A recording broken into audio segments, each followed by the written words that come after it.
Tom, a couple familiar names are in the news. Cisco and Nutanix have announced a global partnership for hybrid cloud customers. Cisco's UCS and Intersight platforms can now officially run on Nutanix's cloud platform and will be sold directly by Cisco.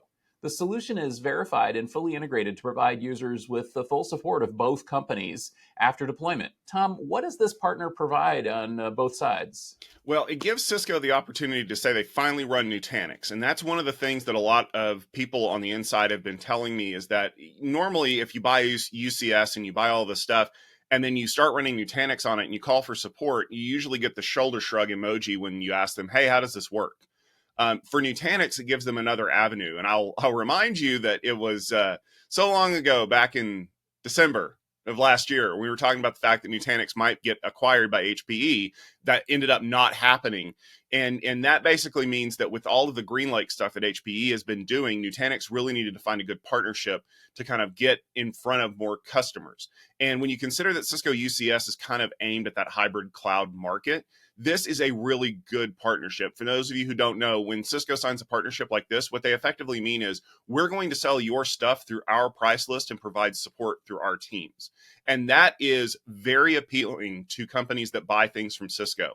The one finger to point model, which I think is the most polite way of putting that, means that if there is a VAR that has sold you the solution and something breaks on it, you only have to go to that one VAR, and that one VAR then now only has to go through one support solution to be able to figure all of this stuff out. And that's really what companies want. They don't want this hobby kit kind of solution where you have to call like 14 different places and go look up 3 different web forums in order to figure out how to make it work.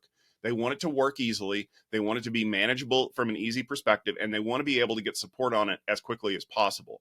And that is valuable for people who are still using a hybrid cloud model, because even though we're using the C word here, we're not really using cloud. What we're doing is we're using cloud management in an on-premises solution. And I think that there's value still in that for Cisco, for those organizations that are not quite ready to move everything to the cloud, or better yet, the ones who have a regulatory reason not to move things to the cloud. And I think that that's still going to be a huge part of the business for both of these companies going forward. And with all of the stuff that's been going on in that market for a while, I think that this is ultimately a good partnership. Note that it's not an acquisition. That's definitely not what this is. This is simply 2 companies deciding that they have, a chocolate and peanut butter kind of solution, that they need to get together and do something that will allow them to make money all over the place. I think it's ultimately going to pay off in the long run. It's going to float Nutanix's profits up, which they really want. It's going to help Cisco sell more UCS and Intersight now, which, with cloud, that pathway hasn't been quite as clear as it has been in the past. And I think it's going to make some customers really happy, if nothing else, because now they can officially run the thing that they've probably been doing for the last few years anyway and get support on it.